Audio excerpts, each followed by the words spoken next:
Dari Wattpad ke suara, dari mimpi ke udara. Ini cerita, ini rasa. Hai, ini Hana punya cerita. Kamu sedang mendengarkan Bila Kamu Part 8. Silahkan pasang earphone-nya dulu ya. Sini, aku temanin tidur. Ketenangan di rumah keluarga Surugi menjadi tegang saat polisi datang setelah mendapatkan laporan tentang menghilangnya Reina. Seluruh keluarga berkumpul di ruang tengah. Detektif Watanabe duduk di hadapan Tuan Surugi dan yang lain. Kira-kira jam berapa Surugi Reina terakhir terlihat masih di rumah? Tanyanya. Tuan Surugi hanya bisa terpaku. Rasa bersalah tersirat di wajahnya. Ia ingat betul apa yang terjadi tadi malam. Kedua tangannya terkepal di atas lutut. Nyonya Surugi hanya bisa menangis di pelukan Miu. Sekitar pukul 10 malam, jawab Ren. Detektif Watanabe mencatat jawaban Ren. Apa setelah itu tidak ada satupun anggota keluarga yang melihatnya? Ren memandang ke bawah. Dia masuk ke kamar dan mengunci pintu dari dalam. Tidak ada yang berpikir dia akan keluar dari jendela. Lanjutnya, Detektif Watanabe kembali mencatat. Apakah hal seperti ini pernah terjadi? Dia pernah kabur dari rumah? Atau mengancam akan kabur dari rumah? Ren menggeleng. Tidak, Reina anak yang penurut. Dia tidak pernah membuat masalah. Detektif Watanabe mengangguk mengerti. Kira-kira apa yang memicu Surugi Reina melakukan ini? Ren terpaku. Ia tahu benar bahwa Reina pergi bukan karena marah. Reina pergi karena terluka. Dan dia adalah salah satu pelaku yang membiarkan luka di hati Reina semakin besar setiap harinya. Detektif Watanabe memperhatikan reaksi semua orang yang terlihat penuh sesal. Seorang detektif lain menghampiri Detektif Watanabe dan memberitahu sebuah informasi di telinganya, lalu kembali pergi. Wajah keluarga Surugi berubah tegang. Ada apa, detektif? Putri kami baik-baik saja kan? Tanya Nyonya Surugi cemas. Oh, ini bukan tentang Surugi Reina, ucap Detektif Watanabe langsung. Membuat Nyonya Surugi menghela nafas lega. Matanya bergerak pada Ren. Tentang Kanzaki Taiga. Wajah Ren berubah kaku. Ada apa? Apa yang terjadi? Kanzaki Taiga yang Anda sebutkan, Detektif Watanabe memulai. Orang tuanya sudah mengurus kepindahan sejak beberapa minggu yang lalu. Ren terkejut. Tidak mungkin. Detektif Watanabe mengangguk membenarkan. Dan diketahui dia dan keluarganya sudah pindah dari Tokyo 2 minggu sebelum kejadian ini. Jadi tidak mungkin dia ada hubungan dengan hilangnya Surugi Reina. Ren benar-benar tidak percaya. Ia kehilangan sumber informasi yang mungkin mendekatkan mereka pada kemana perginya Reina. Tidak mungkin, gumamnya frustasi. Setelah hampir sebulan, akhirnya Miu kembali berlatih balet. Meskipun tidak pernah menunjukkan rasa sukanya pada Reina, ia sangat khawatir adiknya seorang diri di luar sana. Hei Miu, sapa Ayane di lorong dan berjalan di sisi Miu. Miu tersenyum tipis. Hai Ayane, balasnya. Terdengar tidak ingin basa-basi ketika itu. Kudengar pertunjukanmu waktu itu sangat luar biasa, selamat, puji Ayane. Hati Miu malah terasa perih mengingat penampilannya itu. Karena Reina dimarahi habis-habisan setelah itu. Terima kasih, ucapnya pelan. Aku tidak bisa menontonnya karena aku dan ibuku menonton drama musikal di sekolahnya Karin. Dia jadi penata kostum di sana, cerita Ayane. Oh ya, kenapa kau tidak pernah bercerita kalau adikmu berbakat menyanyi? Miu mengerutkan dahi mendengar ucapan Ayane. Adikku? Ayane mengangguk. Oh ya, ketika itu kau sedang pentas. Ia mengeluarkan buku foto dari tasnya. Beruntung aku baru mengambilnya tadi. Ia membalik hasil foto-foto yang diambil di hari panggung musikal. Ini, aku sempat mengambil dekat panggung tempo hari. Adikmu menggemaskan jadi aku foto. Miu mengambil buku, menatapnya lebih jelas. Matanya membesar. Terlihat di panggung itu, dengan kostum sedang berlakon, ia menutup mulut tak percaya. Ayahnya terkejut melihat Miu mulai menangis. Miu, kok baik-baik saja? Miu sangat menyesali semuanya. Adiknya tetap pergi ke drama musikal karena juga jadi pemeran. Tidak ada yang datang di sana untuknya. Tuan Surugi benar-benar menyesal telah membentak Reina malam itu. Putrinya tampak sangat berbakat dan bahagia di foto yang ditunjukkan Miu. Oh, dia tampil di panggung ini sendirian, ucap Nyonya Surugi menyesal. Ia ingin menangis setelah melihat foto putrinya itu. Seharusnya kita ada di sana, ucap Miu penyesalan. Ia sengaja meminjam foto itu dari ayahnya untuk diperlihatkan pada orang tuanya. Ren mengambil buku foto, membolak-baliknya, tak bisa menahan air mata melihat betapa bahagianya Reina hari itu. Ia sangat menyesal tidak memperhatikan adiknya sejak dulu. Ia sangat menyesal terlalu sibuk dengan dirinya hingga tidak menyadari adiknya kesepian. Ia membalik foto, namun hanya tinggal foto-foto ayahnya dan adiknya. Ia hampir membalik foto ketika sosok pria di belakang Karin yang berpose dengan para tokoh utama drama musikal. Matanya menyipit, mendekatkan buku foto itu ke matanya. Pria itu, Kanzaki Taiga, tersenyum dari ujung lorong ke satu arah. Lonceng darurat berdenging di telinga Ren. Jika Kanzaki Taiga ada di sana, itu berarti ada kemungkinan adiknya pergi dengan pria itu. Tuan Surugi menghembuskan nafas panjang. Memang benar dia ingin pergi dengan kemauannya. Ia membuka suara. Namun, semua orang memandang dengan serius. Dan kita harus mengakui dia kecewa. Lanjutnya. Nanti, setelah dia merasa lebih baik, dia pasti pulang. Bagaimanapun anak perempuan butuh keluarganya. Ren mengerutkan dahi mendengar itu. Kita harus tetap mencari Reina, tegasnya. Tuan Surugi menatap Ren. Polisi akan mencarinya. Biarkan mereka melakukan tugasnya, tegasnya. Mulut Ren terbuka tak percaya. Kita masih bisa mencarinya dengan detektif swasta atau menyelidikinya sendiri. Lalu apa? Tanya Tuan Surugi. Jika Reina tidak ingin kembali, dia tidak akan kembali. Jadi biarkan dia menenangkan dirinya dulu. Ren tentu saja tidak langsung setuju. Ia memandang ibunya yang semakin menangis. Bu, Nyonya Surugi tidak bisa mengatakan apapun selain menangis. Tenang Bu. Miu merangkul ibunya dan mengelus punggungnya lembut. Ren tidak percaya orang tuanya bersikap seperti ini. Ia mengambil foto yang ada Kanzaki Taiga, lalu bangkit dan berjalan masuk ke kamar. Kak, panggil Miu. Namun hanya bantingan pintu yang terdengar. Setahun kemudian, Reina seperti hilang di telan bumi. Sama sekali tidak ada jejak. Kemuraman terus menyelimuti keluarga Surugi. Ren memutuskan keluar dari rumah. Itu adalah syarat agar dia tidak melepaskan musik pada orang tuanya. Tuan Surugi terpaksa melanjutkan tur orkestranya dan harus bersikap profesional. Hanya Miu yang menenangkan Nyonya Surugi di rumah. Ibunya juga tidak bisa bekerja karena sakit-sakitan.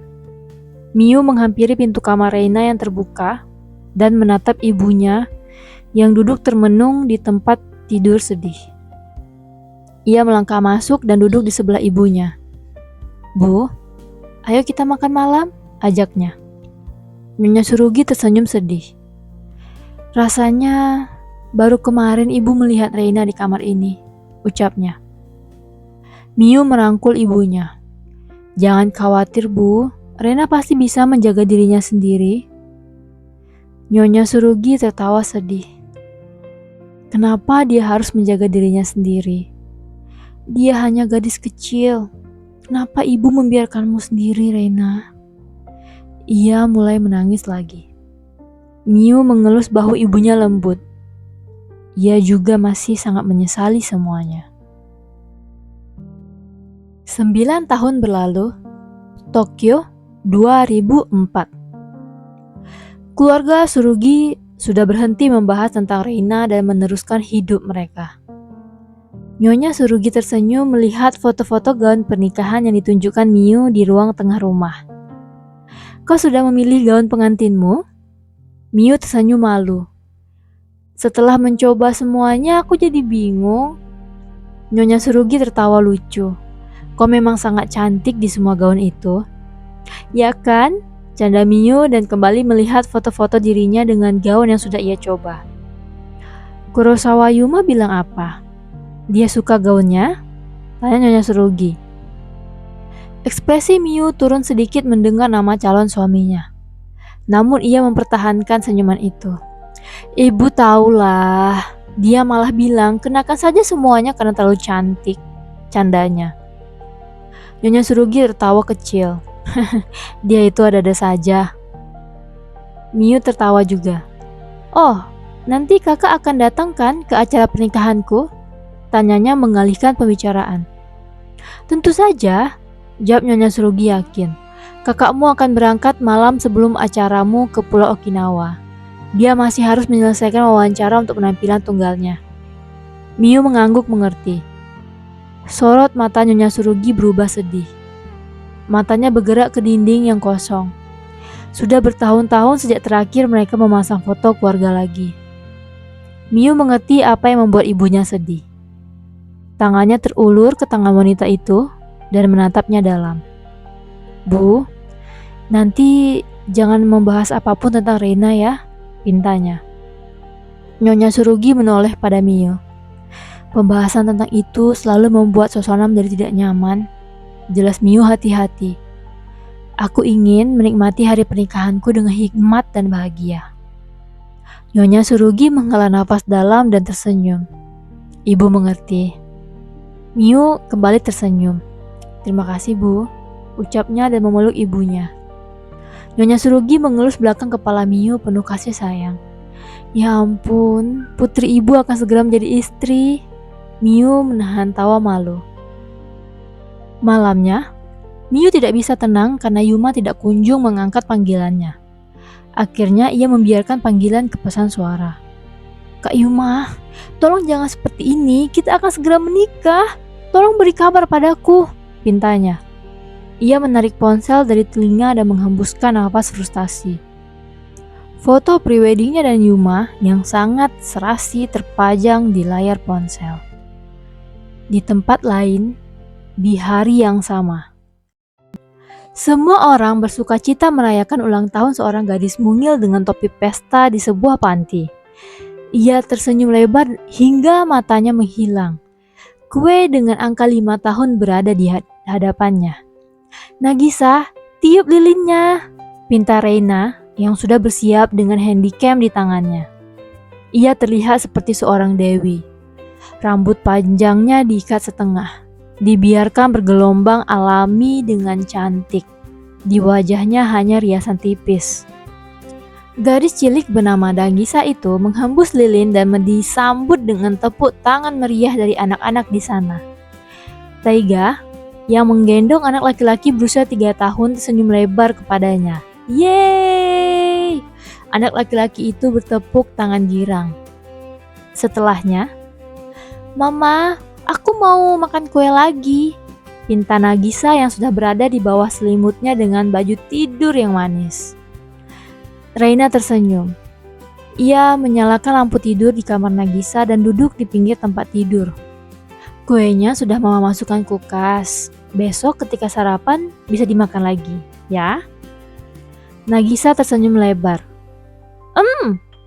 Garis senyumnya sangat menyerupai Reina.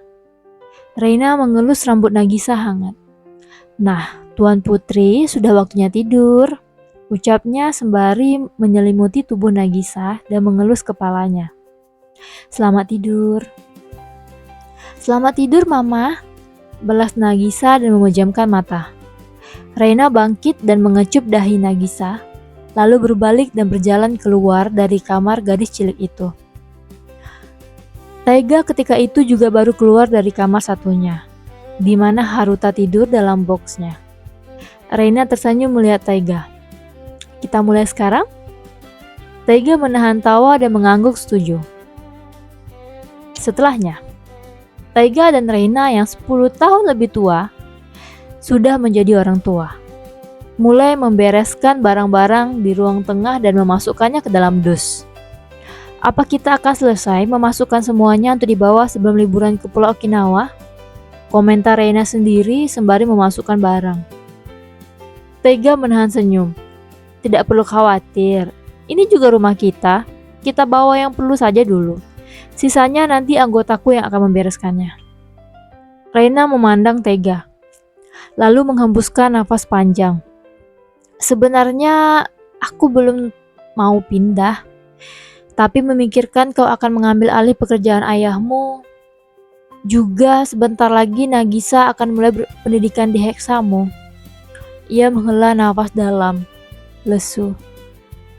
Taiga memasukkan barang yang ia pegang ke dalam dus, lalu berjalan menghampiri Reina dan memeluk pinggangnya dari belakang. Ia juga meletakkan dagu ke bahu wanita cantik itu. Aku tahu kau akan khawatir karena kita akan kembali ke Tokyo, ucapnya pelan.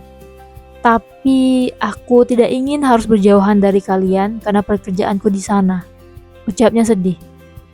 Reina menahan senyum. Aku tahu. Lalu memandang Taiga. Kita sudah dewasa sekarang, bahkan sudah jadi orang tua. Taiga tersenyum mendengar itu. Kita tambah anak lagi? Candanya. Reina mendelik pada Taiga sambil tertawa ia mencubit lengan pria itu. Taiga tertawa menangkap tangan Reina agar tidak mencubitnya lagi. Bercanda. Reina manyun. Mengurusi Nagisa dan Haruta saja sudah sangat stres. Benar. Taiga mempererat pelukannya, menempelkan pipi mereka. Kau juga harus mengurusiku kan? Ia setengah bercanda lagi. Reina tersenyum lucu. Benar, papa yang paling sulit dihadapi. Candanya balik. Taiga tertawa kecil, lalu mengecup pipi Reina gemas. Reina tertawa lagi, lalu melepaskan pelukan Taiga.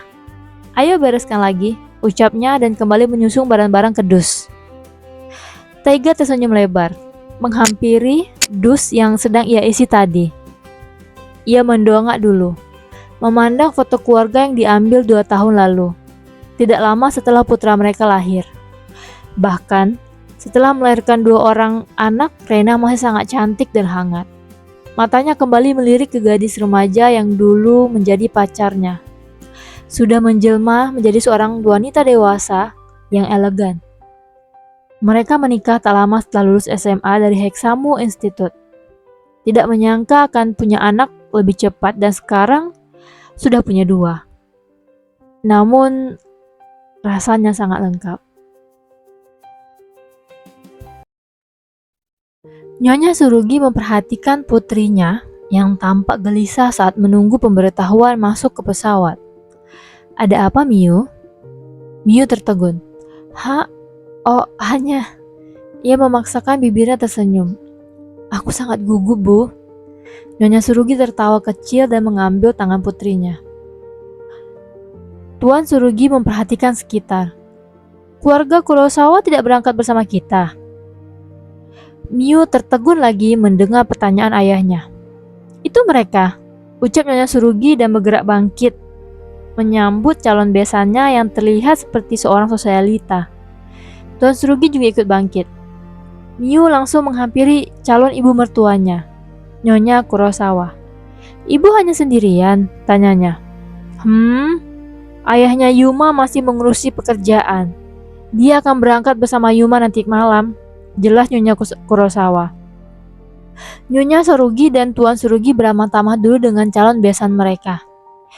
Calon menantu masih sangat sibuk menjelang pernikahannya besok, puji Nyonya Surugi. Nyonya Kurosawa tertawa kecil. Bagaimana ya? Keluarga kami turun-menurun adalah pengusaha, bukan pemusik seperti keluarga kalian. Jadi wajar seperti itu. Miu melirik orang tuanya mendengar ucapan ibunya Yuma. Senyuman Nyonya Surugi dan Tuan Surugi berubah canggung mendengar itu. Sampai di sini dulu ya. Aku upload hari Senin dan Selasa malam. Jangan lupa like, komen, dan subscribe. Sweet dream. Hanana Kosuki yang baca setiap kata